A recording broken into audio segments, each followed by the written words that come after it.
I think evidence by how many people came out to Brooklyn from Midtown, there's clearly a lot of excitement about this sector of the crypto economy. We called it TIPIN, but you've probably heard of it as DY or physical work. I don't think it really matters too much what we call it. I think we just want to see it grow and for projects building in the space to become successful. As a show of hands, how many people are building something in this sector? Great job. A quarter. How many people are investing in this sector?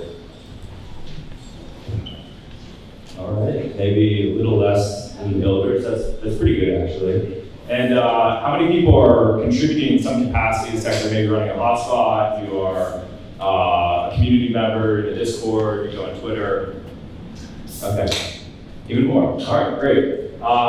That's awesome to see. I think this is a space that not many people know about. Most people have heard about Helium. Some of the teams that you're going to hear from today are kind of the next generation, the folks that were inspired by Helium in many respects to build and kind of interact with the real world in ways that most other crypto projects haven't. In terms of the agenda for today, we're going to have the first panel that's going to be focused on token design. Then we're going to hear from a couple of teams not on the panels that are building in or around this sector. And then we're going to finish up as a second panel with driving network demand. I think a big part of crypto broadly, but also in this sector specifically, is it's been really great for driving a lot of supply, but how do you actually drive network demand? So we want to talk about ways that teams are approaching it, the tactics that they're doing, how they're interacting with companies in the real world. They might want to tap into these networks that they've developed. Before I proceed, we have two sponsors for today's event. So this is that time where I thank them, or you all thank them. So Polygon, who's giving out t-shirts in the back corner, they're in the house. And then, if anyone reached Spencer, the law firm? Okay. They did not come, but they put the logo on their website. So we'll thank them, and now we've done our duty. If you are building something in this sector, you haven't talked to myself or Regan. Where's Regan? He's my partner. Somewhere in here, maybe he's getting a drink. Please come and talk to us either afterwards or during, but mostly afterwards. We've set aside 2 hours so people have plenty of time to talk. But yeah, thanks again for coming out. I think this is going to be a really awesome event. I'd like to bring up the first set of panelists. So we've got the token design. So Ariel from Mapper, where are you? Welcome up. Give a round of applause. Rob from Nemo. Come on down, Rob. Christian from Pollen.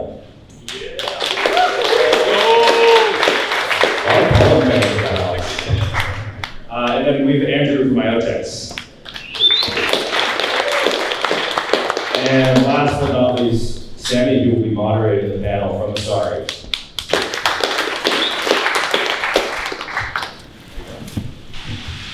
All right, welcome everybody. Good afternoon. My name is Sammy Saab. I'm a research analyst at Masari, specialized in Web3 infrastructure, so that can include any projects that have to do with compute, storage, node infrastructure, wireless networks.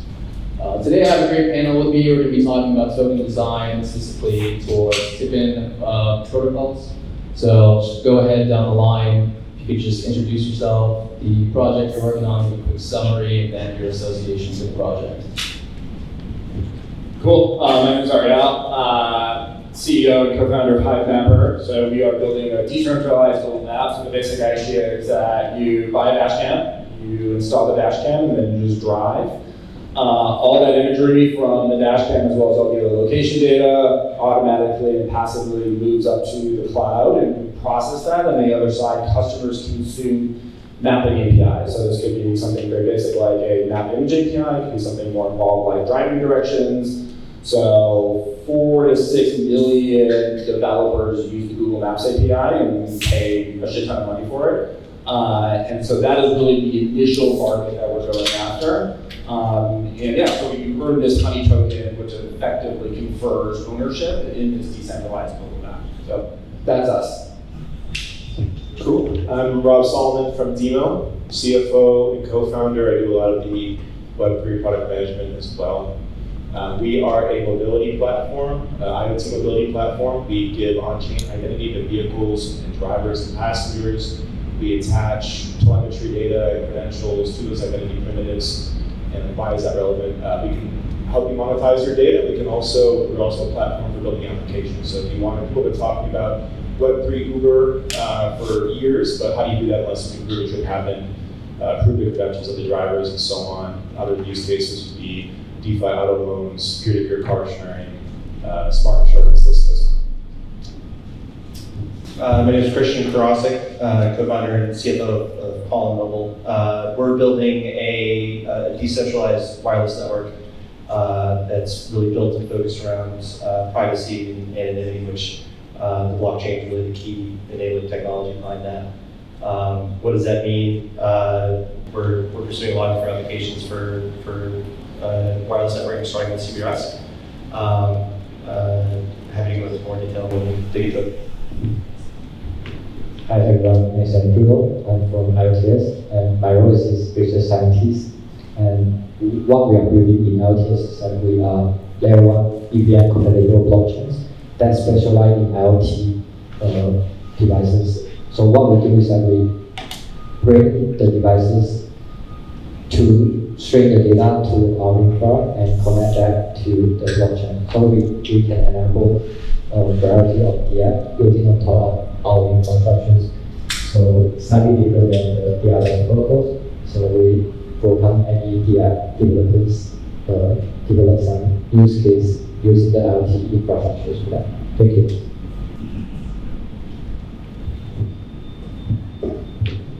All right, thank you everybody. So just to give a quick primer on TIPIN.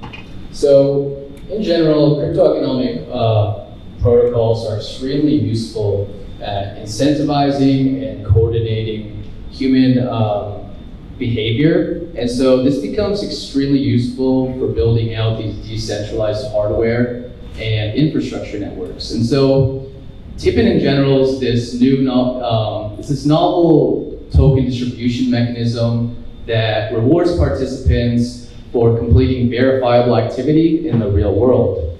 And so the TIPIN framework can basically be used to bootstrap the supply side of these protocols, aka the service providers or operators.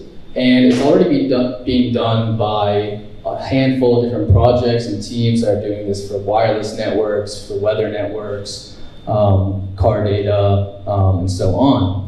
And so I kind of wanted to start with some standard general token design questions. And the first question I want to pose to our panel is, how does your protocol basically distribute or reward tokens to participants that are on the supply side of your protocol? Sure. So there's a couple different roles in terms of building a map. The primary role today is around data collection, right, which is today via this dash cam that I described earlier. And I'll talk a little bit about the two primary rewards that they earn, but let's go through the roles. So that's drivers, right? So it's like Lyft drivers, Uber drivers, FedEx drivers, all those kind of people. People are on the road a lot, but you can also buy one and drive around as well. And the second role is effectively map QA, right? So you're getting these images, and obviously there's ML that's working on them as well, but there is a human in the loop from a QA process. And that will also launch when we launch the dashcam and the honey token and all that. The third role that will come next year is map editing and map annotation. That is the most active mode of computing, right? There's really, so what are the two reward types? One is map coverage, right? So if you're just driving, it doesn't matter where you are, you can be in rural Kansas or Sao Paulo or Manila or Los Angeles. If you're just driving and that specific tile can be refreshed and you can earn it, then you will earn what we call a map coverage reward. If then somebody consumes the data for that specific tile, then in addition to that, you also earn map consumption reward. So those are the two primary different modes, or I should say reward types, that confer on a token, which then effectively confers ownership in the decentralized map. The key, or I think the one I think is the one that will probably need the most number of people is the driver, right? So you probably need like somewhere in the range of 300,000 to 500,000 drivers all over the world. The QA and the map annotation, the map editing, you're looking at like probably only 25 to 50,000 people kind of playing those roles. Cool. So our token isn't live yet, and so we'll be slightly vague in talking about it, not because I don't want to be specific, but just more from technically it's launched by a disaffiliated foundation, and there's a bunch of regulatory hurdles to consider here. But we've written about, on docs.emo.zone, about a model where there's some concept of baseline issuance, so and it's sort of proof of coverage or other things where, hey look, we don't have a lot of demand for this connectivity yet, so simply as a matter of connecting to our network, providing data, regardless of whether there's somebody using it or not, there's kind of a default issuance there. Way to think about that too. Originally, we thought about this concept of per mile rewards, multipliers there. We want to make sure we're not incentivizing people to drive when they don't need to from an environmental standpoint, also just from a, cars are still generating valuable data even when they're not being driven. The fact that they're not driving is also data. So there's a baseline issuance in our case, and then, or in what we've written about, eventually when there's more demand and we want to facilitate that as quickly as possible, making sure there's useful things for people to do once they're connected, utilizing demo data. There should also be some concept of market issuance where, as a function of people coming in and utilizing data, there should be an increase in rewards to people whose data is being utilized. So we really use our token for two purposes. The first, most obvious one is to solve the cold start problem in Bootstrap, as everybody here is kind of doing. It is really to provide incentives for the community to purchase and deploy the hardware that forms the network. But the nuance to that is really the proof of coverage and using it as, with other things that we're doing, as a demand signal to guide investors, developers to install the hardware in places where it's needed. So that's either where there's not sufficient coverage today or not sufficient capacity. And the way we do that is basically by incentivizing people installing radios where you think they should go. High places, keep good line of sight, reach as many people as possible. The more people it reaches, the more you earn. And then the second role that it plays is that it'll actually be the currency that users of the network will use to purchase and consume data on the network. So in terms of purchasing subscription plans, or if it's per gigabyte, you'll use Oncoin to conduct those transactions eventually. Yes. For IoTS tokens have been in the space since 2017. So I think the way we design it is that we distribute the token into like 5 areas. So you see that we allocate the token to communities, mining rewards, ecosystems, foundation, and the team. And then in Q4, what we want to do is that we will launch an incentive program that we will use the token from the ecosystem to incentivize the users that use the MachineFi app in launching on the RTS. So for your information, MachineFi is similar to the TIPIN or the POPW, so that empower the machine to people networks in the crypto wave for that. So yeah, we have more information about the incentive program to incentivize the activity in our networks.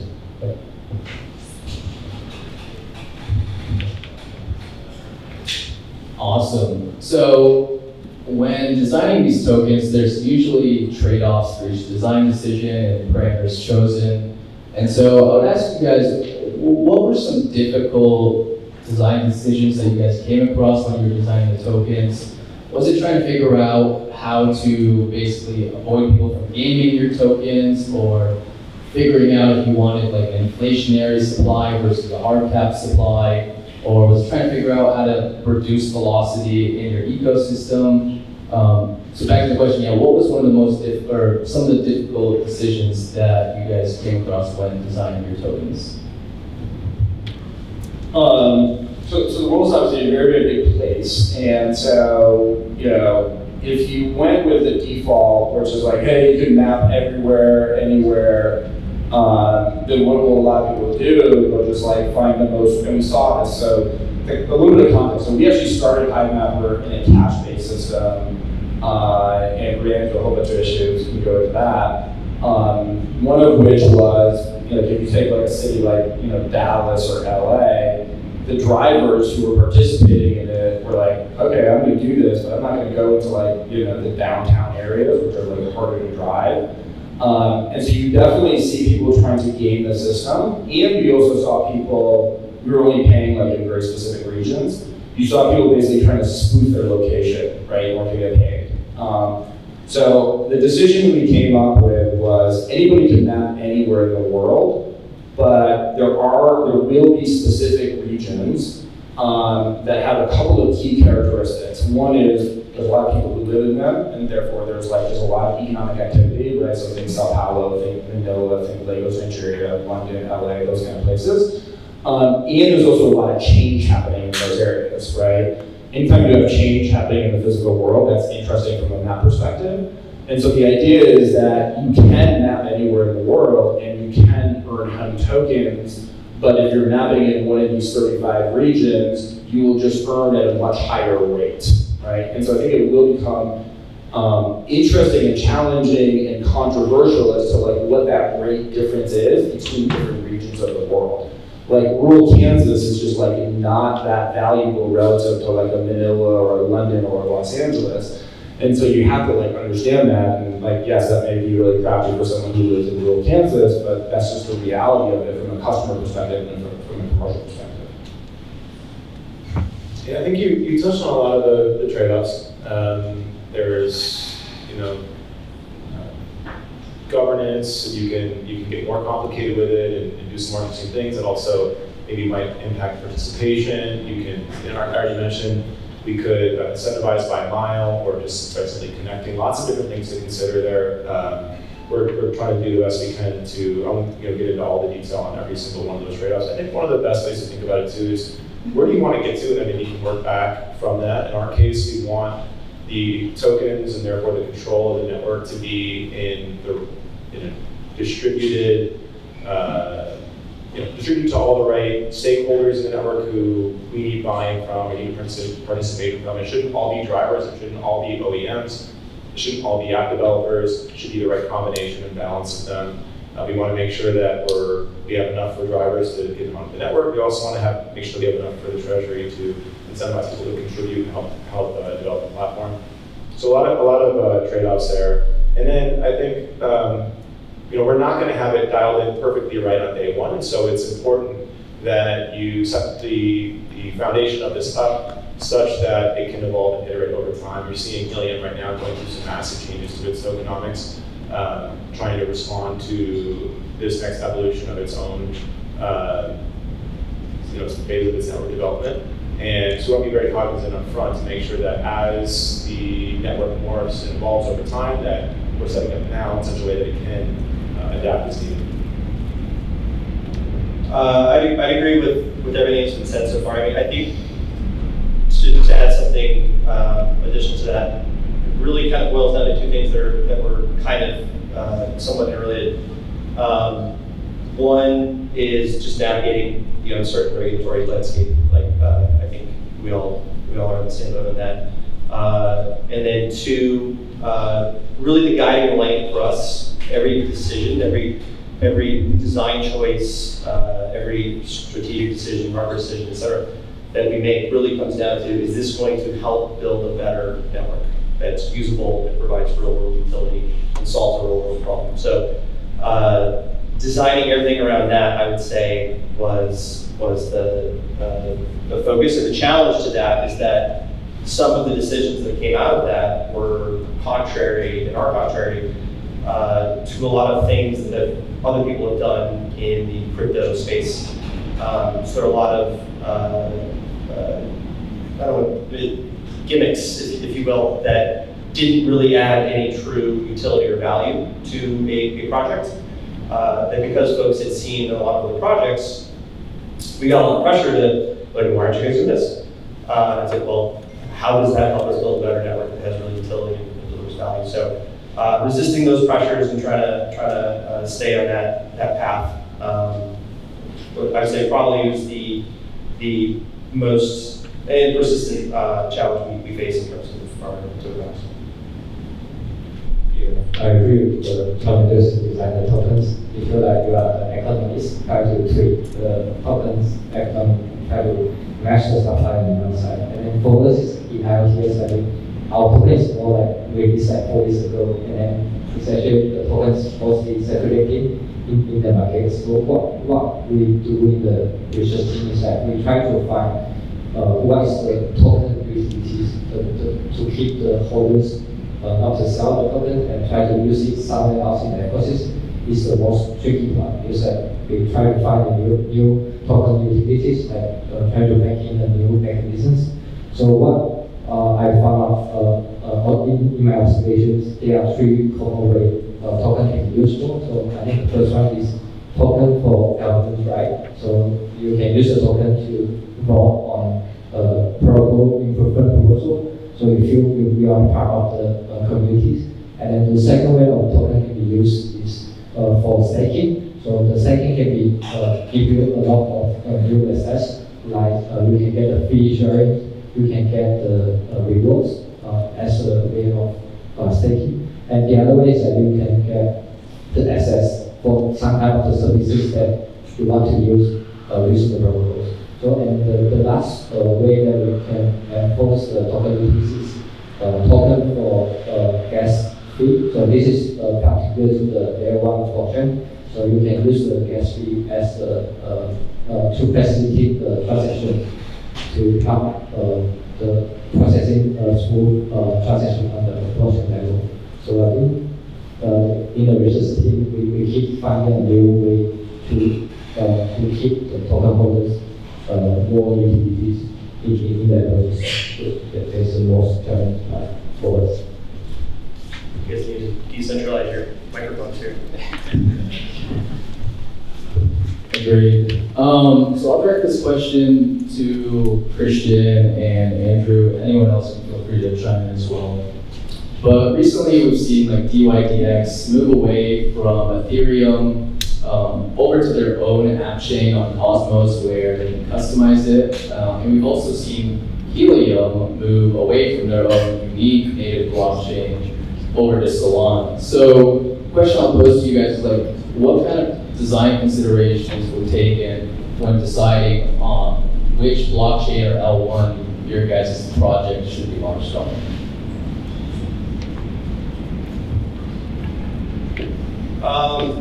A lot of things.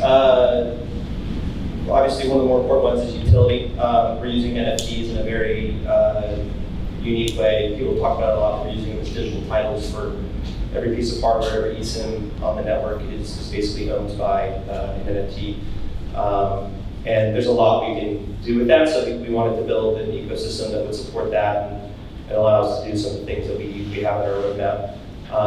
Having a vibrant development community and having some of the synergies of other projects and developers developing on it was certainly a critical component. Not a small consideration was fees. We looked at, there were some options that were ruled out just because it just wasn't economically sustainable.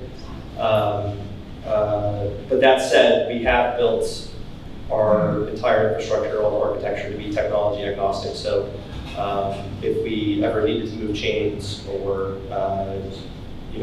change technology agnostic up and down the stack. So it's something we're constantly evaluating. Obviously the ecosystem is evolving quickly. There's constantly ones popping up.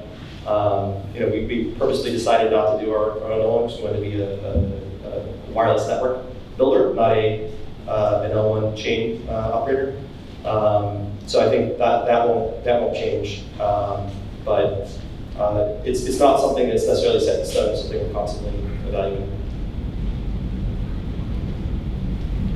I totally agree that maintaining the blockchain is a very tech-savvy task. And for us, we have been doing these things 4 years ago, and then we understand the blockchain components is very tough task to do. And for us, we are a layer 1 blockchain, and then we are specialized in IoT infrastructures. So I would strongly suggest the project who are more IoT oriented to actually look at the blockchain that has a competitive advantage at building the infrastructure networks. So what the team does and what do they have the capability to bring the devices from the real world and connect that to the blockchain. So I think I would say that LTS has a following reason for the builders to build a physical infrastructure on us. So I think the first one is that we have expertise that have the real world device R&D experience. So we actually built 2 devices. One is a RealCam, it's actually a commercial home security camera that use the first wallet integration to, without the email, to integrate the data and create it on the blockchain. And then the second device that we built is a paper tracker. So paper tracker is kind of like a multi-sensors devices that contain a lot of information. Just like your mobile phones, you have the location data, you have the temperatures, you have the humidity, you have all different kind of data. And what we do on that IoT device is that we can connect that device to the blockchain. And then we demonstrate the tech state from end to end, so from device, data, and the app. So we have the full set of the tools for the developers in the room to deploy the app they want to build on top of these IoT infrastructures. I think, and the third one I would agree with Christian is the communities. I think it's very important that if you have like IoT communities, users, and they could be your early adopters for the technology, and then you need their feedback to interact with products. So we have that competence in our DNA. So our developers are very IoT oriented. They know the IoT stack in and out, and then they can bring a new perspective to your product for that. So I think, yeah, in general, I would say that you guys can have a look of what LTS is doing, and we have to test that MVPX is needed to build a successful product. Yeah.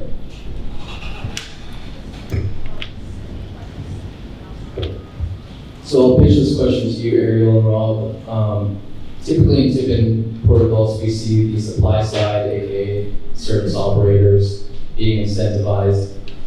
What are your thoughts on incentivizing the demand side, aka the users, to come utilize these protocols? I believe this is something that you guys are doing, Ariel and HiveMapper. Is this sustainable? Maybe talk about that a little bit. So we know there's, so demand side, the customers who are using the mapping APIs, we don't directly incentivize them from a token perspective.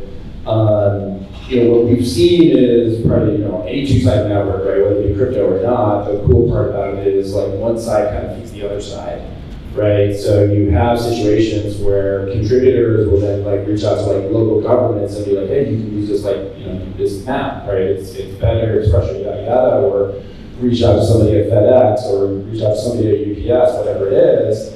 Why? Because they actually are motivated, incentivized to go do that, and it makes it exciting. So like if you look at a cash-based system, which we're running for a good year and a half, versus this system, in a cash-based system, it's like purely transactional. Like they do not give a shit about anything other than like how much they get paid, If I didn't get paid exactly this amount at this exact date, then you're a scam, the whole thing is stupid, right? And so, whereas in a crypto network, obviously there's a lot of other stuff, problems to deal with, but fundamentally, most people want to see the thing work, right? They want to see the map grow in coverage and quality and freshness, and they want to reach out and get customers to come use that because that will help them. And so that ownership actually really, really, really matters. if somebody was doing like a token design to try to incentivize that demand side, I'd be very interested in looking at that. I'd be a little bit skeptical to be honest with you. Ultimately, the data product that we're producing and all of the mapping APIs has to be useful to those customers. Otherwise, like the whole thing is just theoretical and probably stupid. Yeah. So in our case, I mean, the main motivation we want developers to have to come on the demand side is that it's just like a very useful and pragmatic to do it. Think about, again, we used the Web3 Uber use case earlier when it's illustrated. What we want developers to show up because it's like, hey, I can just show up here. The taxi license for this driver is already been verified. We know what kind of car it is exactly. We can prove when the trip's happening. We can use these rails to facilitate payment between passenger and driver and credentials are all set up. This is like, I can compete with Uber. I can put something out in 3 months between 5 people that does all the things that a much larger corporation does. And by the way, I can take a 10% margin or 1% margin as opposed to Uber taking 30% from the drivers, and I can massively undercut them on that. So that's going to be the main reason why developers show up is because, hey, I can make a lot of money, building something very quickly on top of this very solid infrastructure. So that's the main thing. We do, though, want them to also have some buy-in and upside or control with the project as well. And so we think it's smart to offer things like grants to people that are building, especially early on, to entice them to come build on the platform when it's smaller. But kind of as other people have talked about too, one of the benefits of the token distribution model is you can solve the cold start problem, build up one side of the two-sided marketplace so that the overwhelming supply of drivers might attract developers. In our case, slightly different. A lot of people here are familiar with Helium. It's kind of one of the really first major TIPIN project. For them to succeed, they really needed like a comprehensive mesh network, and they needed to have huge amounts of coverage before it could be valuable to a single person. That's just kind of the nature of decentralized wireless. For us, we can start to provide value and be a foundation of 2,000 cars connected because it can start to offer more direct applications. So we want to make sure we really prioritize getting developers on and getting useful things for people to do once they connect their car as soon as possible. Awesome. Moving towards value capture, we've seen 2 main frameworks pop up. We've seen the burn and mint equilibrium model as well as like the stake for access model. And essentially what both of these models do is they correlate network usage to token, or to essentially the price of the token. So as the network's usage increases, typically so does the token price, and then vice versa. So if you guys are able to talk about this, I don't know if there's any regulatory concerns. Rob, looking at you, kind of smirking a little bit. Feel free to pass on this, but I know our panelists have different value capture mechanisms. Some require like service providers to stake the token, which ends up reducing velocity. Some end up requiring consumers to burn the token in order to utilize it. If you could just talk through maybe what your protocol is doing, that'd be great. Sure. So, look, I think for the thing to be valuable as a whole, you need customers using it, right? So, I'll use Google Maps as an example, and then we kind of bring it back to HiveMap. Like whatever mapping product you're using, you need people either loading map tiles, right? Doing geocoder search, right? So this is like, I'm looking for a location, I'm looking for an address. That hits, HiveMap or mapping API somewhere in the back end, driving direction. So if you think of all of those different actions that are useful, right? Whether you're Uber trying to figure out like, who's the closest car to this, trip or this request for a trip. All of those different use cases, or all those, I should say, requests for data generate value for the app, right?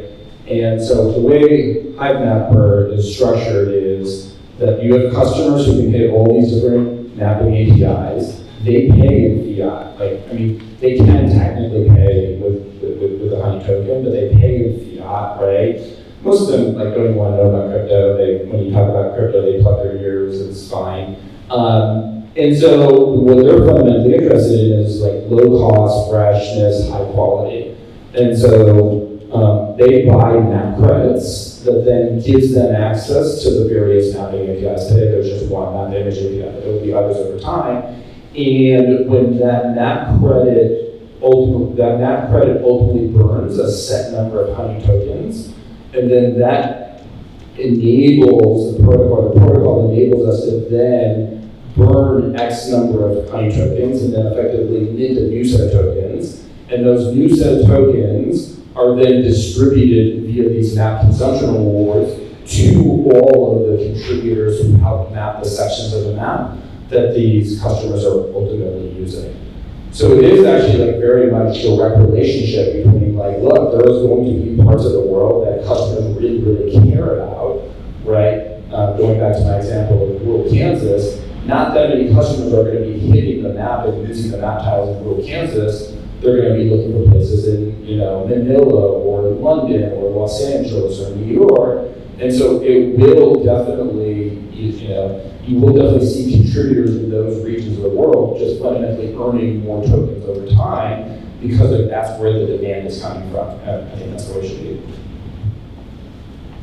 Good. Yeah, this is one that's a little bit tricky from a regulatory standpoint to talk about specifically, especially in the context of NEMO. But speaking about it more generally, you have the model and then you have like the dials that you set for that model, right? And a lot of times they appear more complicated than they really are.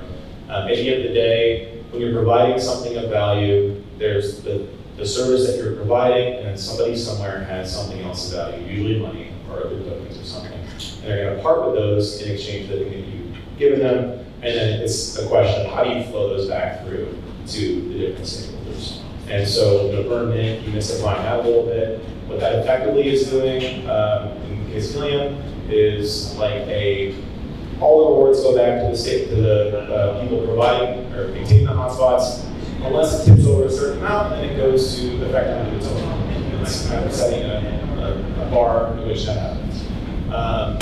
Another model would be one where all the whatever's coming in, let's say it's dollars, where a certain percentage is earned or goes back to token holders or something like that. There's lots of different models like that. And then where you set the dials is going to be project specific. So again, in our case, we would really want to incentivize the drivers who are connecting and supplying data. There could also be an incentive for the people who have provided data in the past, for developers, for OEMs and so on. And where we turn those dials that'll be up to some future foundation and distributed token holder group, and ideally it's adjusted over time. I'm largely going to punt on this one too, for the same reasons, but I think generally I would just go back to, we kind of frame everything around what helps build a usable better network. So, one thing, I mentioned some of the, I won't give it, but we are looking at ways of using some of these things that have been done in other crypto projects like staking to help build a better network, not just for the sake of doing something with tokens. So I think you'll see us in the not too distant future do some interesting things with staking that will do everything from help improve our proof of coverage model to reducing gamification and cheating that's going on in the network. One general comment that I'll make on burn mints is a little controversial, but I still haven't seen like a great example of where that is. So the theory, right, like the burn mint will make sure the token reflects the value of the money flowing through the system, value of the system. Haven't seen a great example of that actually happen yet. So that could be a useful tool. It's one of the things that we're not going to do just for the sake of doing. But have yet to see it actually provide real utility. It doesn't mean it doesn't. It's an interesting idea. It conceptually makes sense. So yeah. Regarding this, I think I love the way Sami actually summarized how the Web3 infrastructure capture the value in three main categories. So I'll summarize that for you. So the first one is kind of like the governance mechanisms, so you can use a token to do something important to the protocols. And then second mechanism is about stacking mechanisms. So you use the token for stacking of some sort of like assets. And then the third way is the the third way is for the gas profit sharing mechanisms.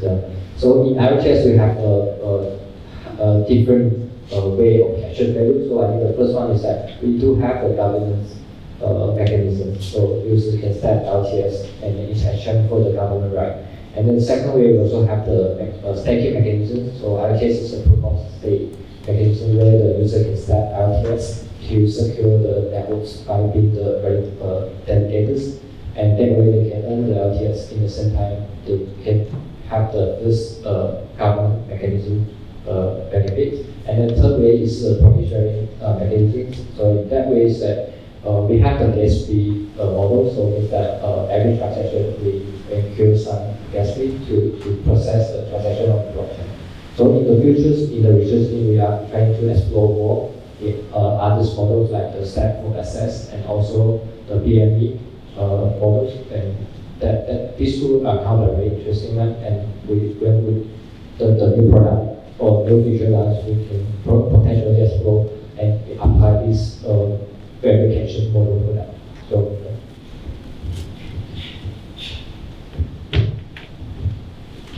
Thanks, everybody. I'd like to take the time now to see if anybody has any questions for our panel.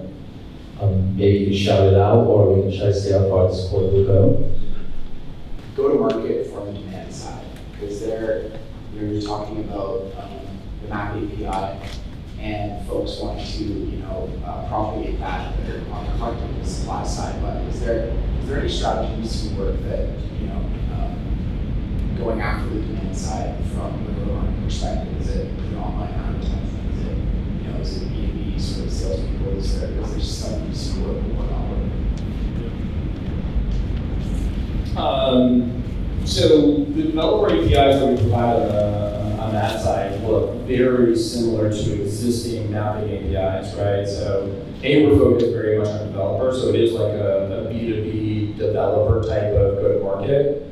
And it's critical that the API structure looks very similar. Like if you're in the payments API space and you're trying to compete, you're gonna just look at Stripe's API and copy that, right? Like there's just no sense in trying to come up with something. And so there are API structure so that a customer can say, look, I don't want to replace Google Maps entirely, nor should they, quite frankly, immediately. So basically, I will hit the HiMapper API first. If it has fresher, high quality, lower cost, boom, I'll choose that.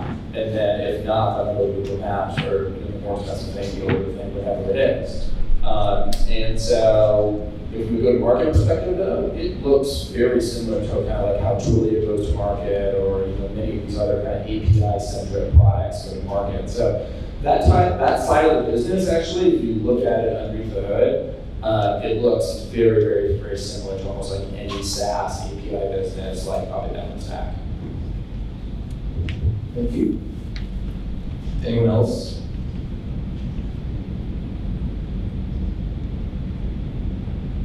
All right, well, time flew by. Thank you, everybody. I want to just get a big round of applause for our panelists.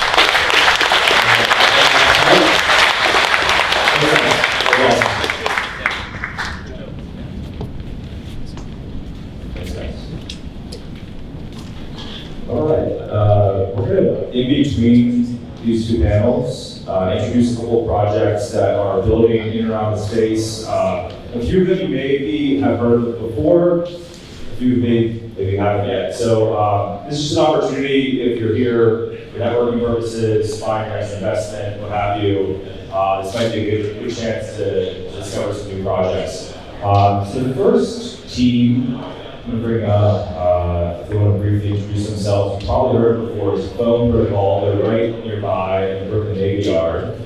And they're going to give a brief update, Ryan, on what they've been up to since they launched. And take it away.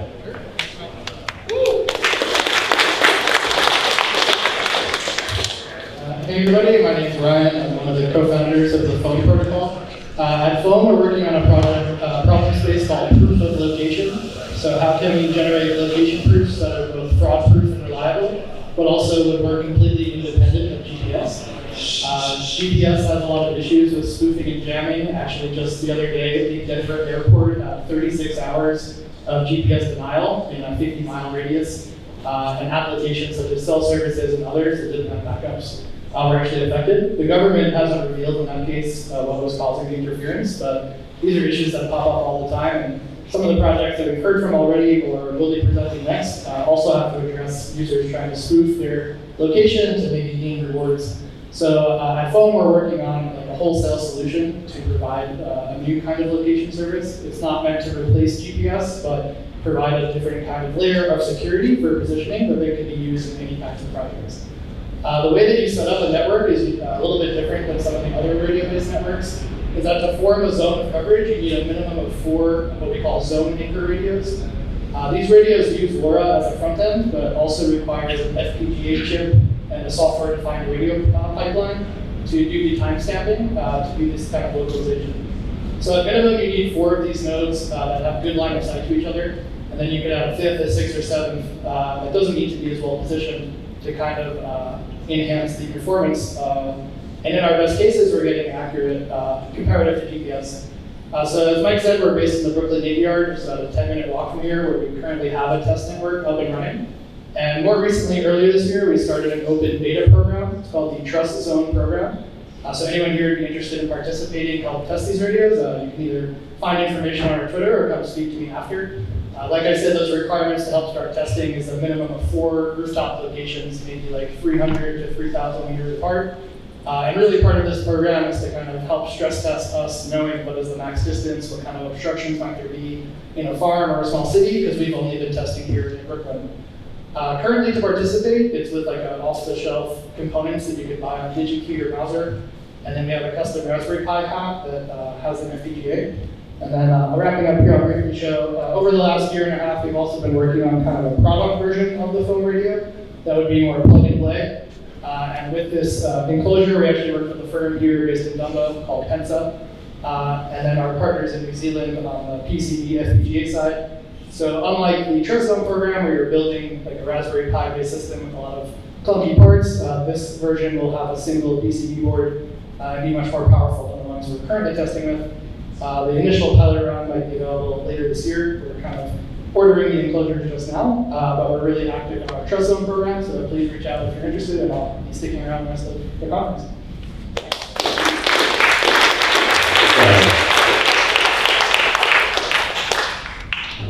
If you just deployed a hotspot on Helium, you may know these guys.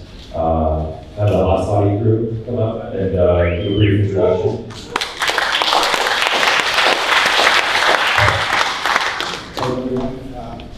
My name is Daniel, and I'm one of the co-founders of Hotspotty, and I kind of lost out my voice yesterday for some reason. I don't know why. We know that deploying infrastructure is pretty complicated, and when you do like a decentralized infrastructure, it's even harder, and there's a lot of like challenges.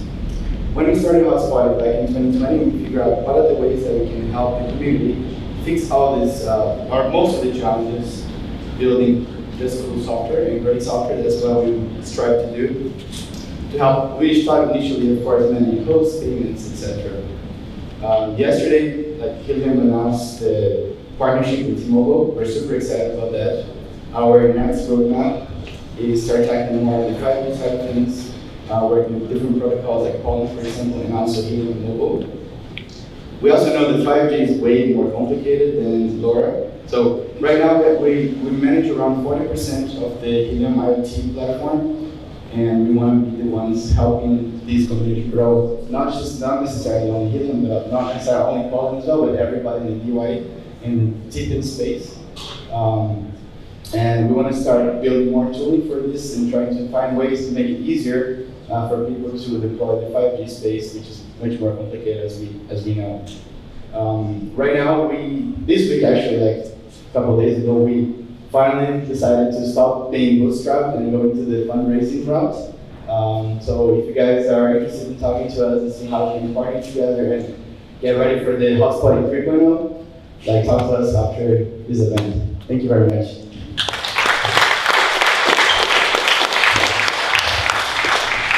We've got 2 more. The next team is Sherlock. Or Sherlock. Sherlock from Eastside Network is going to give you an introduction to what they're working on. Thank you. Hey guys, I'm Sherlock, founder CEO of Mass Network. So we're building a bandwidth marketplace, the physical bandwidth, like computation, storage, and bandwidth. So the way we try to solve the problem is we using the protocol to aggregate resources from people around the world.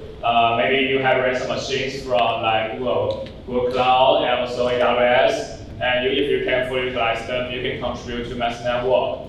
And then we can use this bandwidth to support people who need a bandwidth. For example, like decentralized storage. Right now, our way at IPFS is using our service to accelerate your keys. For example, Phantom, the Solana wallet, they are using our service, and they also in their official Twitter account has asked us to use our service. So the core value you see in such a model is we try to remove the people factors in the system. How the tech giants doing their business, their companies right now is hiring like hundreds or 10,000 of salespersons to build the market, to reach different market. But the point is, you're not a tech guy, and a lot of people, we are like funny enough, and we don't want to deal with the people. We think if we can deal with the protocol, like no matter I'm a small user, and if you are tech giants, we're gonna have the same experience. The only difference is discount. So that's the way we do things. And we're in testnet, and we have lots of resources involving our network. So if people need a bandwidth, like you want to use a CDN service, if you want to for example, VPN, for your NIM, I'm not sure if you are familiar with the privacy part. So NIM, they can also use our nodes to mix their data. And also if you can do something like the real-time data transmission, for example, like remote control like TVR, you can try our service. Meson.network, MESO.network. Thanks so much. Okay, and then last but not least, Bill from Spexy.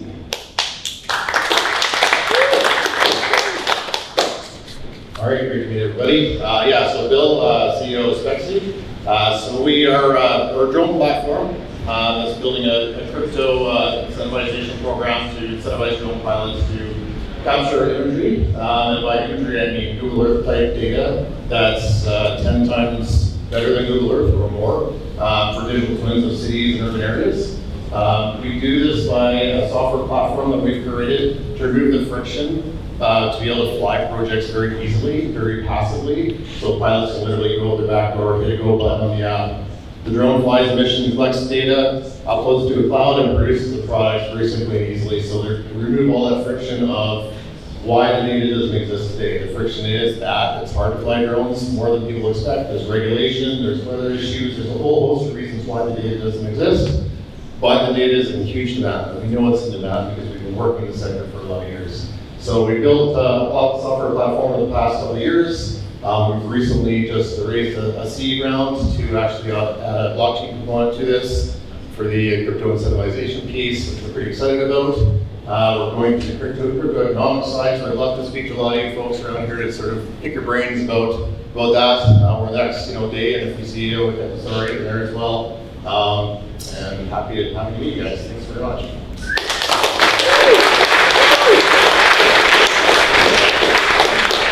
All right, so the next panel is going to be on driving network demand. I think people started asking questions on, well, where does the demand side come from? You can only massage the token economics so much before eventually someone has to want to use these networks in order for them to work.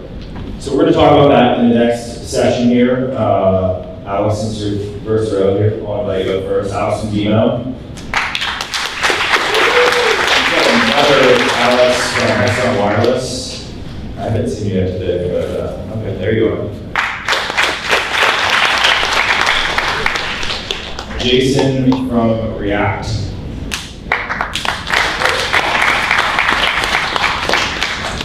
And then, who's our final analyst? Okay, there you are. Scott from Helium. Okay. Slight change in all right, thank you. And then finally, the man that needs no introduction, I think, for this space, Bristol King himself, Ray Hawks.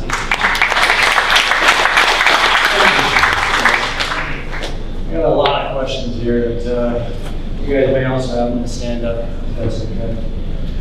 This idea of demand is pretty important, right? Like, what are we actually doing here? What is going to work long term?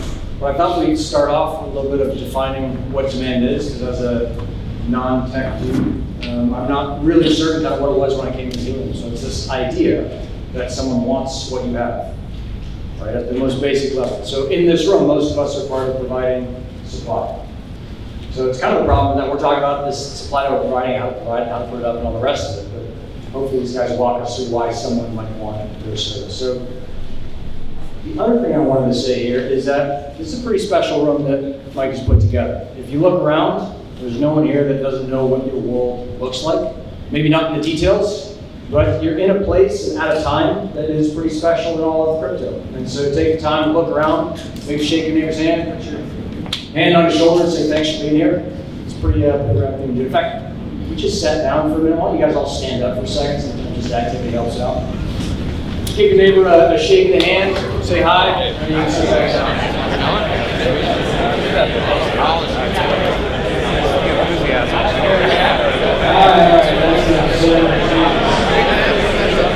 All right, take suits. Thank you.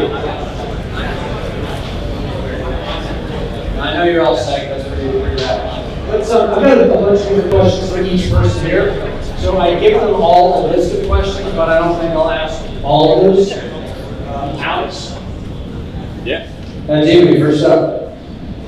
When you think about who your customers are going to be, can you walk me through what that looks like? And really, do you have any kind of palpable customers?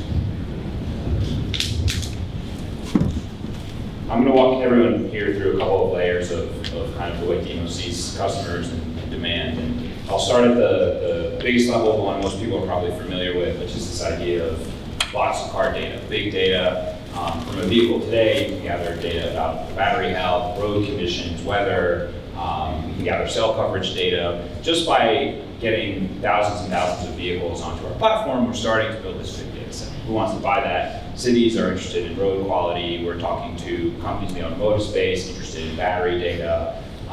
There's a lot of examples for big data, but for us, it doesn't stop there. Once an individual is connected to Demo, they're storing their own data. So an individual has a lot of use cases for their own data.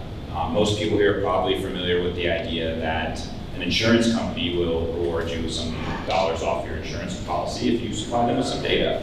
And we're seeing we've spoken to basically every large used car marketplace in the industry, and they've all said, we get pretty much no data about the cars. Maybe we see a Carfax, 6 or 7 data points on it. And if we could access the data about a specific vehicle, we very likely pay more for that vehicle, or at least have a much higher confidence interval about whether or not we want to buy that car.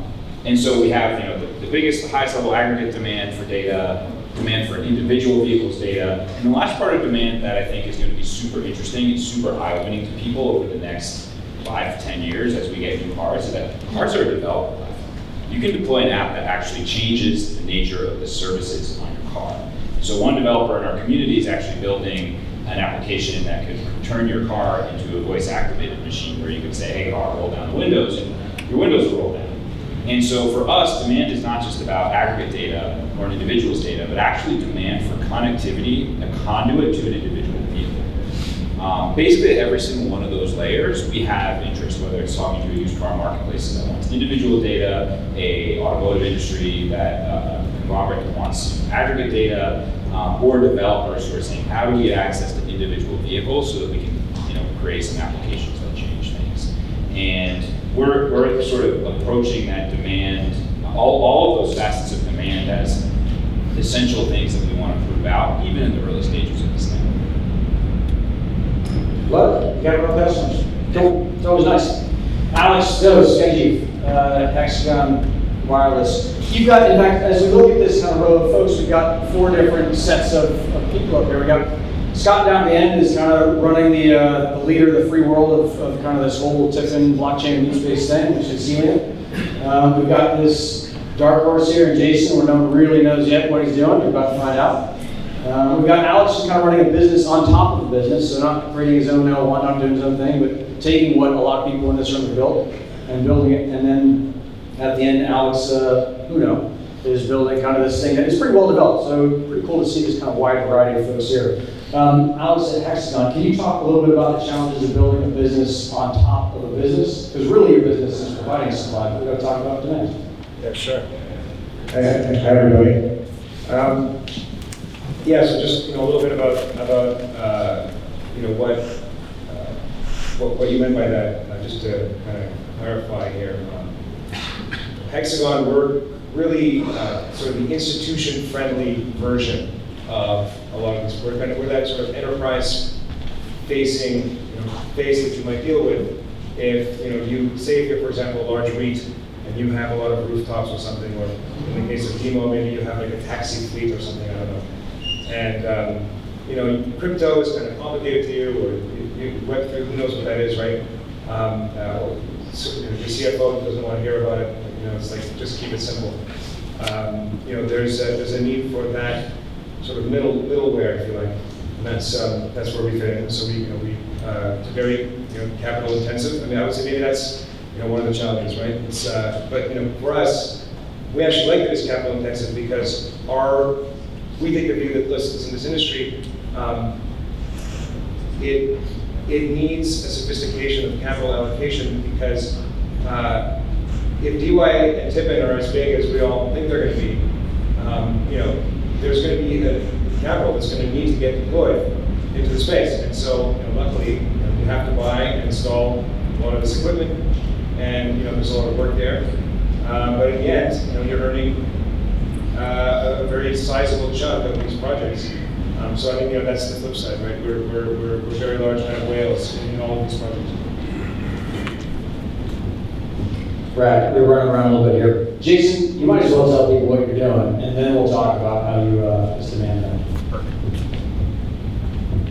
Thank you. So if you haven't heard the React Network, that's because we're actually not announcing what we're doing publicly until next month. So the TIPIN community gets a little inside peek to what we're working on. But I'm Jason Maddow, co-founder of Managed Labs, the core team behind the React Network. At React, we're building a protocol for building distributed power plants. So as we think about the future of the energy industry, it's based primarily on solar, wind, and nuclear. That future grid is heavily reliant on flexibility.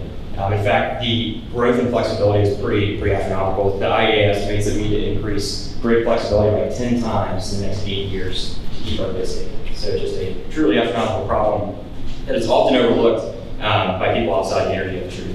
And so what our network does is it's a token incentivization protocol that incentivizes people to connect smart devices like batteries, like thermostats, that the network can then orchestrate together to provide flexibility to power grids when they're stressed. Really what we're looking to build is just this ubiquitous layer of connected devices that sits over power grids and serves as an insurance policy for grid stability into the future. Some rock and roll shit. Trying to keep my person off mic. You guys know I have a problem with it. Scott, you're running the Helium Foundation? More or less. Yeah, which is kind of the big player in the space. So I'd like to ask you to kind of reach back in your brain and also reach out to all those people who are starting up their business and give us some advice on the lessons learned from growing Helium so far as how you're going to deal with demand as a project, not just Helium, but anyone here. Well, on behalf, we do for our session with Eagle alone, right? So I think that what's interesting is, so first of all, a lot of the things that we're all confronting, we're all dealing with. These are two-sided marketplace dynamics that go all the way back to Web 2 for years in terms of thinking about how do you grow supply side, then allow demand side that can be served through demand side, and then you continue to optimize and iterate on your supply side. As far as if you're an e-commerce platform, you have to improve the quality of your sales, improve the experience. Same thing with a lot of physical network growth is you ramp up on coverage, but then you have to think about what is the quality of that coverage. How do you think about optimizing that coverage? The coordination layer of that, number one, distributed systems, it requires so many more resources and so much more trust in your community, where it comes with such a big role in that. And I think that's the thing of, there's a consistent balance for all of us in the space, thinking about number one, decentralization is a spectrum and it is a journey. It's not necessarily that it's an end goal. I look at this of like, how do you make sure your networks are incredibly neutral?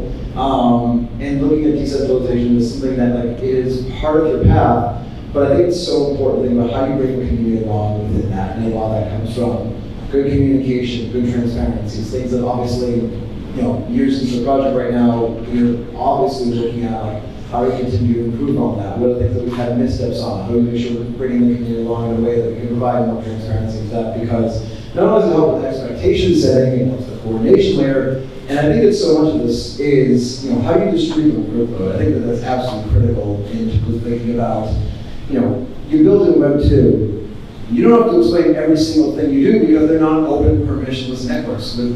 What we're doing in Web 3 and thinking about physical infrastructure done in a way that you've got token incentive models to actually propagate wireless coverage and everything else that we're trying to do is the coordination layer in the comms matters so much because that allows folks to have people like, well, what does the roadmap actually look like? What are we thinking about building?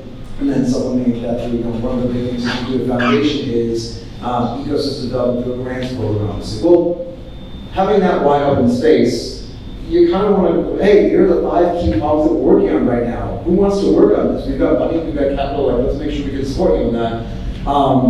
It's something that we're always trying to confront right now, which is what are the biggest issues of what can we hand off? Because number one, you don't want to have everything being built within the team. It kind of silos information. It also kind of silos like creativity and input and feedback. But in the sense that you can just go faster when you get the community more involved. I think what makes this space so unbelievably exciting, we talk about user-owned infrastructure. Well, what does that actually mean? Okay, like there's the economic upside of, hey, Verizon, AT&T, and Crown Castle, American Tower, these guys are all the capital is siloed into these large, giant incumbent institutions.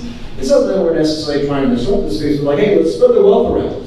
Like, so you got the economic upside, but I think also just for individuals to feel that sense of ownership of like, I'm also building, I'm also contributing, like I'm affecting a major paradigm shift in a way that feels, it's fun to go to work and do that every single day. So I think when people can actually understand what is the long-term vision here, how can I play a role, so much of the coordination layer really, really matters. So I think that that's the thing that we're always going to try to improve upon, but when I think about other projects, like, that's why I wear this shirt today, because like this is a tide-raising all boats type of environment. And for me, we have a Web3 Foundations meetup that I do with all these other projects that are like DeFi space and everything that's unrelated. So to get together, and again, thanks to the folks at Lattice for putting this together, like now we start to be a little bit more filtered. And well, we're working on similar types of projects. Now it's not just general Web3 and general blockchains, it's physical infrastructure. How do we support thinking about the different legal challenges, the tax challenges, but also how do we think about managing community? And as we go bigger and global, you don't want to keep that all contained to a single team. You want to get your community involved. It's a matter of how you support them through capital. So that's something that we're always going to be thinking about from our side. Yeah, I know, you can keep going. It's good, it's good to see the ground they've broken. It's good to see the folks coming kind of in back of them, not making some of the same mistakes they made. That's really important for all of us as a community to realize is that right now, it's not time to be smashing each other. We should be helping each other up and rocking and rolling together, because this thing that we're building together, the people in this room, you may not realize how special you are. We're building a new world together. And as we work together, like that's how we're gonna go the furthest, the fastest, is really helping each other. Actually, yeah, go for it. And I'm actually really, again, like thanks to the folks who put this together, but if we think about what we've seen in the crypto industry at large over the last year, there's been all this emphasis on community, but it's been on like NFT communities. Like fun, sure, games, cool, like, and I certainly don't mean to knock any of that activity, but like all of these networks that are being built with the purpose of creating products or ecosystems that actually make everyone's lives better, and not just the people who are in the club, but actually can make the lives better of everyone who's not inside the club, who's just happens to be in an area where a network has been deployed, or happens to have access to a system deployed on vehicles that makes their connected vehicle experience richer. And for me, I think that's kind of one of the key things that should be highlighted as we try to raise the profile more generally of these networks, is that like this isn't just about who's in the club and who's not in the club and building community within a small sector. It's about how are we creating ecosystems and infrastructure that's benefiting everyone around us, and really proving out how this technology can help that grow. Love it. Jason, can you talk a little bit about what's going to happen in January as we get back to this kind of demand thing for the general kind of power generation people, rest of it stuff? Sure. So January is actually a pretty interesting month for the energy space, kind of following the passage of the Inflation Reduction Act. This is more on the supply side of the market, but the Inflation Reduction Act actually just poured gasoline on the energy storage market because there is now a base ITC tax credit for energy storage at 30%. It scales up to 80% depending on where it's located. So that's 80 cents on the dollar. Hang on one second. Do you guys understand that? Because I didn't understand it the first time I heard it. Yeah. Can you explain it a little bit, like basically? Yeah, you put in $100, energy storage not $100, but you put in $1,000 of energy storage into a location, and you can sell ITC tax credits to tax equity investors for up to $800. So it's geographic. So there's a lot. It scales up to 30%. And it's a little bit complex, but there are maps that have been built out that outline all of it. So there's a 10% increase for battery assets and storage assets that use US-based iron and steel. That's kind of, most batteries I think will account for that. There's another 10% scale up for batteries that are deployed in energy communities, which is like very abstract. But an energy community is basically dependent on the number of energy jobs in the area, and it probably covers about 40% of the US geographic area.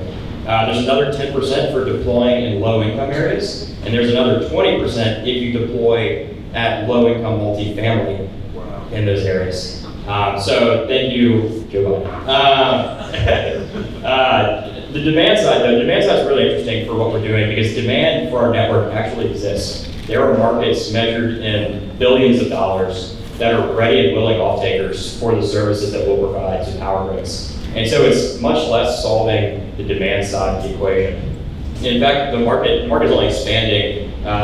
Typically, if you aggregate distributed energy resources, historically you could monetize them at kind of distribution level within the utilities. What's fascinating is that in 2020, FERC, who is the governing body over the ISOs and RTOs, who are the managing bodies over the majority of US power grids, issued an order called Order 2222, which enables aggregations of energy assets to participate in wholesale power markets, just like a traditional power plant. And so not only can these aggregations, these pools of assets, these distributed power plants participate at the utility level for distribution resiliency, they can participate in wholesale energy markets, they can participate in wholesale capacity markets, and they can eventually participate in the ancillary service markets, which has a lot of frequency regulation and stabilization. So massive amounts of demand for these assets. I think for us, it's about abstracting away the complexity of Web3 and the token economics for the end consumer of the network itself. And so I've been pretty inspired by Helium's work on the console and the ability to abstract away the token burn and just directly purchase data credits. It's been pretty inspiring for us as we look at how to abstract away that complexity, but still keep it linked to the token economic model. Yeah, pretty wild. Actually, make sure a couple of things. Did that make sense to enough of you, or is there still things that you're like, he talks pretty fast, he's pretty knowledgeable. I'll take a minute here. Usually we do questions at the end, but the reason that we're up here is for you guys, right? Everybody, these guys already know what's in their heads. So us just saying things that we already know in their head is not that important. If you have a question that you'd like one of these people to answer, raise your hand. Let me know. You'll have more chances. So it's always good in the middle of these things to check understand. What do you got, Joey? Give us your TLDR of what he said. My TLDR of what he said. Basically, the government's going to throw a chunk of money at people who are willing to buy different parts of the power grid in general, whether you're buying solar panels or batteries or smart thermostats, and it's going to come back as a tax credit, and they're also going to make it just easier for all of these things to happen. Is that reasonable? That's right. Cool. We should hire me anyway. That's right. Okay. Let's talk a little bit then about, and I'm going to get to you for sure, you're on my list, but I'm coming back to Alex one here, is talk about some of the pitfalls that you're hitting with Demo, right? Because we all want to talk about the sunshine and rainbows and the rad stuff, but what are the problems that you're hitting on the demand side that are forefront?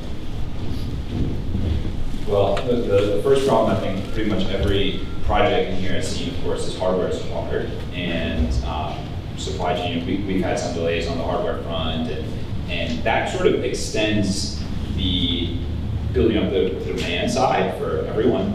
And it's one of the key reasons that we've been so focused also on building up the supply, because if you can get a product like a web app out there, you can scale to 200,000 users overnight. And if you need to make a change, you can deploy a change overnight. And hardware just doesn't work that way. It takes a lot longer to purchase the hardware, manufacture it, get it out in the field, scale it, support it, update it. And so if you're going to wait until your demand or your supply is totally built out and you've got all this hardware out there, you're going to be years behind on building up that supply.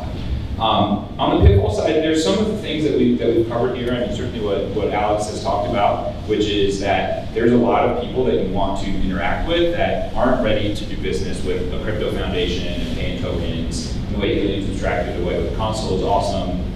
But when you're entering meat space, when you're going into an industry like the automotive industry, people have been building cars for 100 years. There are insurance companies and dealerships, and there's all of this existing infrastructure and industry that's already out there that ultimately you need to take into account and figure out some way for them to play into the ecosystem. And that takes time. It's long enterprise sales cycles, it's demystifying blockchain, and it's all of those things that when you're just building crypto products for other crypto projects, you don't have to deal with. Because there's that fluency there. So we're still in the mode, and I did this at the job before I was at Demo, where going into the enterprises, educating them about blockchain, testing the ways that you sort of frame the token as maybe it's kind of a reward point, maybe it's something that you can forget about entirely and abstract away. And for us, mass adoption is going to look like lots of people beyond the crypto industry installing Demo and getting on the network, but it's also going to be many businesses that are using data or connectivity on the Demo network that don't care about the crypto network and are just there because the product is there. So education is still very much a big part of what we're doing. David, I'm asked to ask Mike to Alex's sectors, so we're very muscles for that. The question a lot of people have with Helium, whether it's a LoRa hotspot or a 5G hotspot, is what do I tell my hosts? How do I tell them that I'm going to put this thing on their building and it's going to make money from the sky? And since you probably have some experience with that, can you give me a walkthrough of some of the problems you're running into and how you solve them? Sure. Yeah, well, just to build on what you just said, Alex, if somebody doesn't like to deal with crypto, they can always get paid in US dollars with Hexagon. It's very, very, very easy. But for that to work at scale, some or all of that needs to be calculated each week or a couple of weeks or whatever the cycle is, with reference to formulas that include that day's token price, right? So they can't completely escape it, or I mean, in some cases we let them completely escape it, but in general you can't, right? But you can get very creative and find ways to, but it does take time. You have to,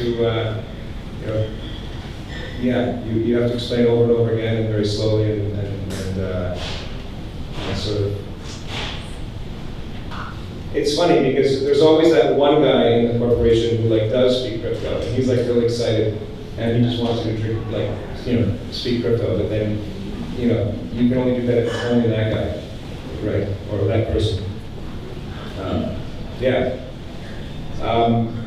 I think overall it's been very, I'd say it's been really quite remarkably sort of easy overall. You just, once you know who to go after, but there are certain asset classes that are more difficult. And some of these REITs, for example, once they reach a certain size, any kind of volatility in your revenue is they have no interest because every single dollar is more or less right is leveraged against, right? And so they can't take it to the bank. It's not like, oh, here's what the cash flow is going to be for the next 5 years. It's like, it's going to be based on a token price and it fluctuates, and you don't actually know what the earnings are going to be in 2 years. You drop down the priority list a little once they figure that out, right? So that's been a challenge, but then also it's been an opportunity because we're finding ways to not exactly give them what they want, but massage things and for example, one thing we'll sometimes do is we'll pay up front in advance, right? So we'll say, look, I don't know how much you're going to make each month. Okay, I don't, but we think you're going to make on average this much, and we'd like to do this with you for the next 5 years or something. And what we can do is we can advance you, the first 2 years of our estimate. Now look, if it does even better than that, maybe you'll run out after 6 months and then we have to start paying you again. Or conversely, it could take 10 years instead of 2, and I don't know. And that we've had some success there, but yeah. Jason? Yeah, this is kind of the thing we've all had a problem with is like hosting stuff, hosting agreements, how do we sort those out? And for some of us, maybe fronting 2 years or 10 years of hosting agreements might not do it within reason, but it's pretty cool to see. No. This strategy works for your small regional deployers also, so don't be afraid. If capital is an issue, okay, this is why we're here. Please call us. Okay, we are not your competitors. We're your friends. Love it. Thank you for the direction. Jason, you're part of, at the same time, one of the most conservative and most aggressive industries out there, this kind of gas and oil energy stuff. Is how are they listening to you about crypto? What are their questions? Yeah, certainly energy is probably the industry with the largest personalities per capita, for sure.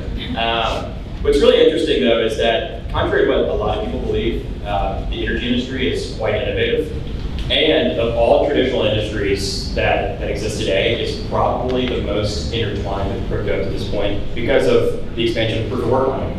And so nearly everyone across the oil and gas landscape, across the electricity landscape, are interacting with proof of work mining, whether that's mining flare gas, whether that's siting behind the meter, mining operations behind power plants themselves, whether that's reviving nuclear plants. So there's tons of innovation between the crypto industry and the energy industry that exists today. So I think there's less apprehension than potentially in other industries. The good thing is, though, this doesn't really change how the industry functions. We are coming in to build a network that supports and builds a stronger, more resilient, more sustainable grid, and really benefits what they're doing. And as long as they don't have to rework their internal processes, if we can effectively abstract away the complexities of interacting with our network, then they're excited to work with us. So really positively received at this point.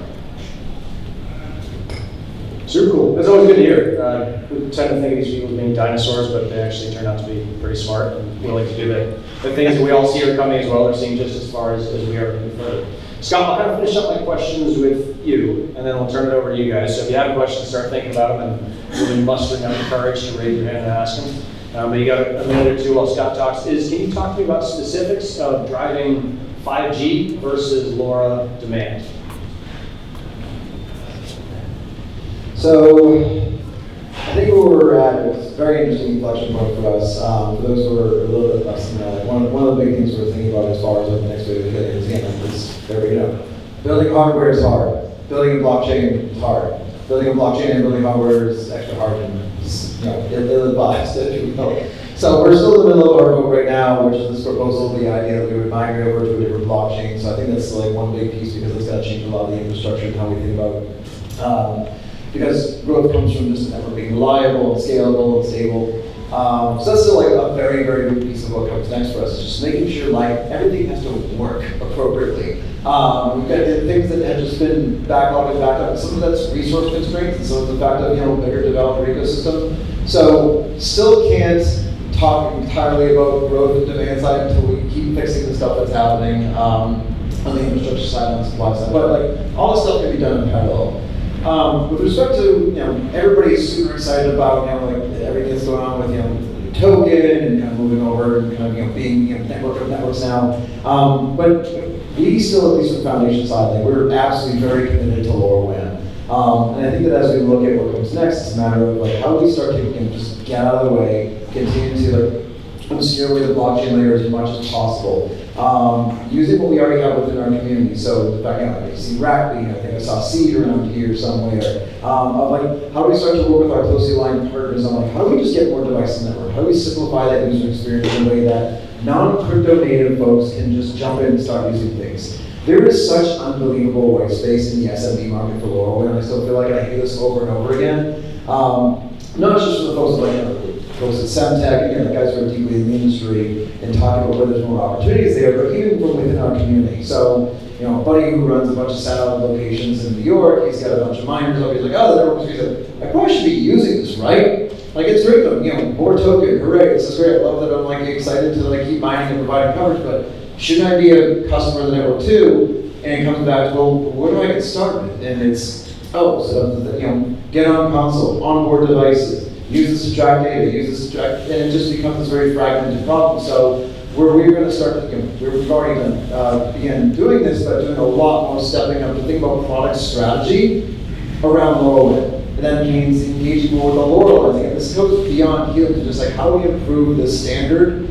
in general, how do we improve customer experience. That's going to feed so much of demand is just, I want to be able to go and buy something on Amazon. We have to think about channel partnerships right now. We have to think about products, we have to think about onboarding.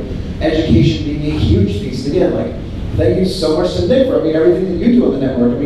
You're simplifying this down to, it's kind of like they explain like a vibe, but also you don't need to go set up an SMTP server if you're going to set up your email. Why should you have to set up your own console so you can kind of get devices in them? So you have to keep removing all these different barriers and making it simpler for, if I look at the small business owner, as that's kind of my guiding light.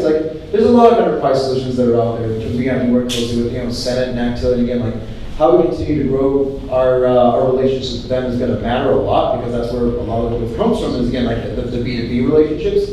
But how do we kind of work with some of these other entities that are in the ecosystem now and the folks that are starting to come in of simplifying what it means to get a device in network. And then obviously that's everything around mobile right now. 5G is still obviously very, very new, and yesterday's announcement's a big deal. The idea that, again, don't forget, Nova's a separate entity. I always want to remind folks, as Foundation, our role is, again, we're actually, our goal is how we improve the wireless industry in general. Helium's really a lot of how we affect that. But it's, LoRaWAN, it's cellular, it's Wi-Fi, as we kind of start to have more networks coming into Helium. But obviously the idea that whether we're thinking about carrier offload, whether we're thinking about bootstrapping a network where there's what Nova is doing with T-Mobile, that's a lower friction way to start to get people involved in actually using it. Where again, you're steering away the blockchain layer in a way that's just economically a lot more viable for an end consumer. So we're still excited about both sides of it. I think that for Foundation, we're going to be resourcing up a lot more LoRaWAN because I think it's what got people so excited in the first place. And just all the promises of what could be done with IoT that was still missing in network. Again, apologies to other folks. There are other networks that exist that are out there that are certainly viable, but how much we became the largest continuous LoRaWAN network, and now what is possible with that? What's possible in smart ag, smart buildings? So again, engaging more with municipalities and the federal government on different areas of where we can provide support with an infrastructure layer, but it's still so much it has to be product strategy, it has to be education over and over and over, and think about how we do that with different partners. Well, you want to hand me the mic down and just do the old cell phone thing? Thank you. All right, I think that's all the stuff I've got. I think we could, one thing that's super clear to me is that it is 0.00000 and a bunch of zeros more, 1% of what we can actually talk about when it comes to TIPIN. I'll finish up before I ask you those questions. Is by show of hands, how many people are actively involved in a TIPIN project right now? Okay, so you guys are in a row who are doing what you're doing. These people know your language. They're speaking the same words you're speaking. They're using the same vocab. This is the time, this is the place to meet other people. Please, don't spend time talking to people you know. Find someone you haven't met yet. Introduce yourself, give your name, talk about your project. It's on us in this room to build this ecosystem together. And with that, let's do some questions. And if you don't have any, then we'll get to where we go next. Right? Any questions? Dave. For Alex, when you guys start to deploy for people who are skeptical with crypto, sorry my voice gone. Does it happen that people start getting excited about crypto and sometimes change from accepting fiat to money, like AGNT for example? Yeah. Can you repeat the question? Yeah, for sure. So the question was, does it ever happen that you get someone who's initially crypto skeptical or crypto, uninterested, and they just want dollars, but then later on they think, hey, wait a minute, actually I want, AT&T or whatever the token happens to be. Yes, absolutely. It's quite funny. Actually, it happens all the time. And surprisingly few people end up actually choosing dollars. Is that it? Yeah. Cool. Anyone else? Let's see your hand back there.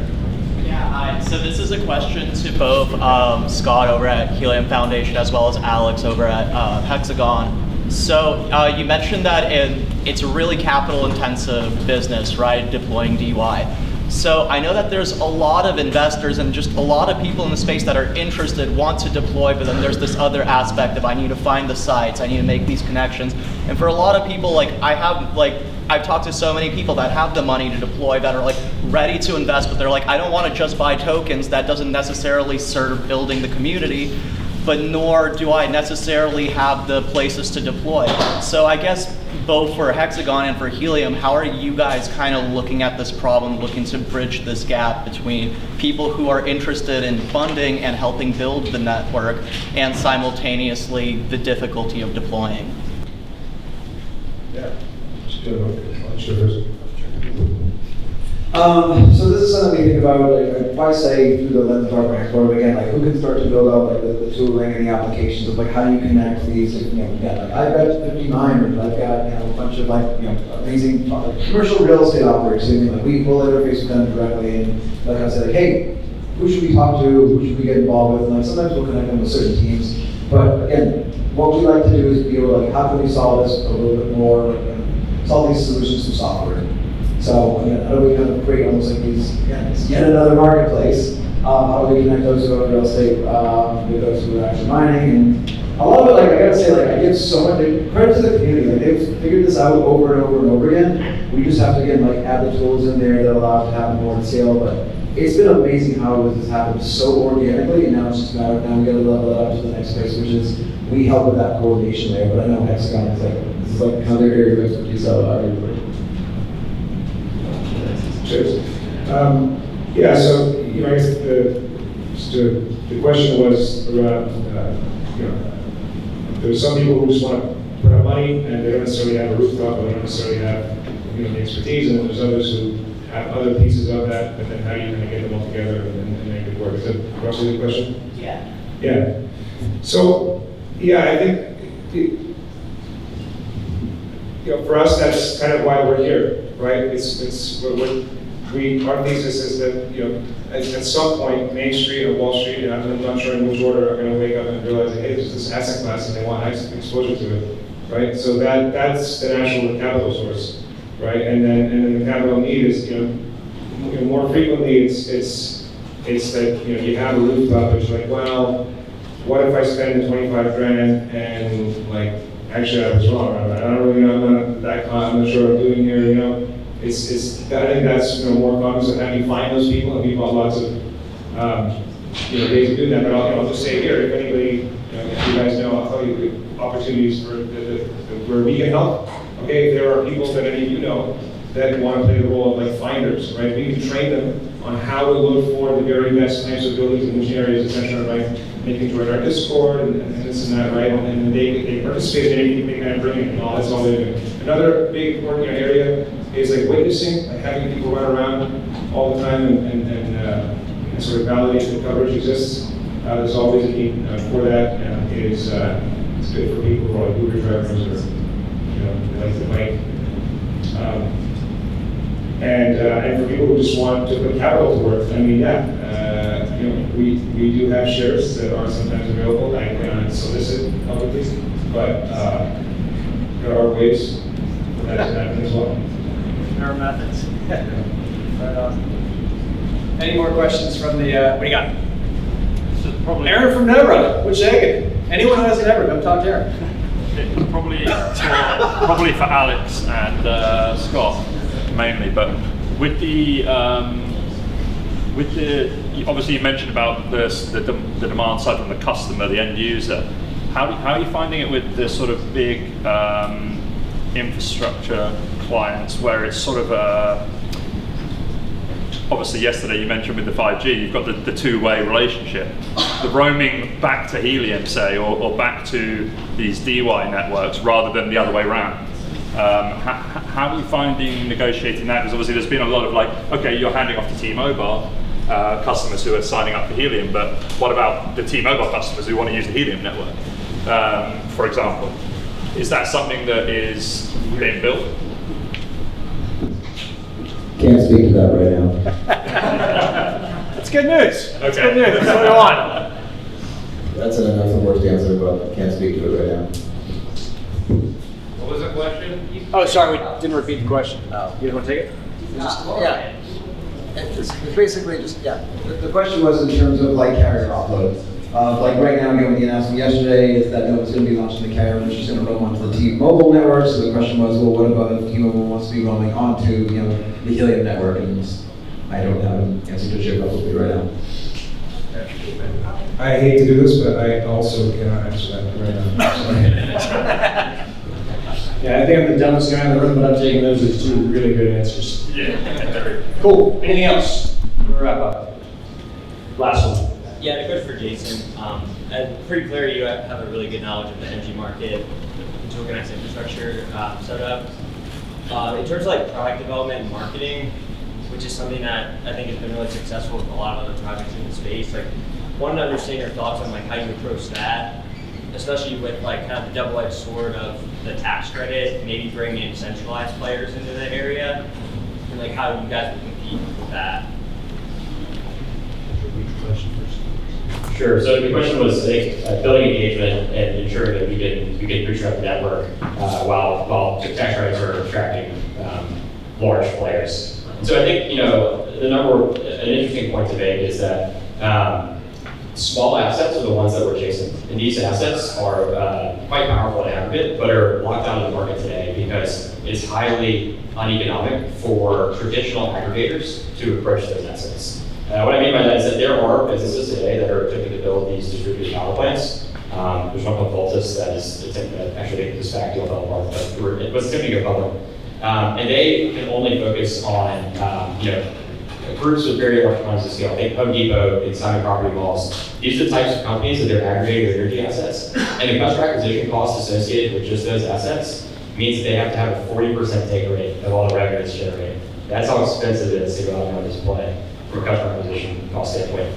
So if you move down the value chain to residences, to small businesses, it becomes increasingly uneconomic for an aggregator to attempt to do this, which is the whole thesis that we're going off of, that empowering community and having these networks emerge from the bottom up and kind of these novel forms of capital formation are the correct way to tackle this long tail of energy assets. So while there are people that are going out and leveraging these tax credits to build large-scale battery storage on the front of the meter, large 20-megawatt batteries, we're targeting much smaller batteries that someone would put in their home or someone would put in their business that don't be networked together on the React network and funneled into the power markets through the network itself. Also to note that individuals can take these tax credits as well. If you purchase a battery and put it in home, you get the 30% tax credit plus any of the tax credits if you're in an energy community or a low-income area as well. From the community engagement side, we really hope to engage the civic community broadly. It's very active, probably more active than most sectors of crypto, it seems like. I mean, Helium has 180,000 people in the Discord channel right now. It's pretty absurd. And so I think starting with, is it more than that? Someone said it's more than that. It might be more than that. It's a lot. And so interact with these communities. We see, the Helium community, the Pollen community, the HiveMapper, Demo, all these communities are really intertwined, and we're looking to tap into those communities for our initial growth and really kickstart the market. So follow us on Twitter at react_energy, and you'll see some more announcements in the coming weeks. Cool. Thank all of you guys for coming up here and sharing. I appreciate keeping your answers reasonably short. Thanks a ton to Mike for putting this thing on. As you leave, before you leave, make sure you go shake his hand, pat him on the back. What he did here was a lot more special than others. It's not just a room full of people. This is the beginning of a pretty radical movement. This is maybe the first time we've had this nexus. Thank you guys.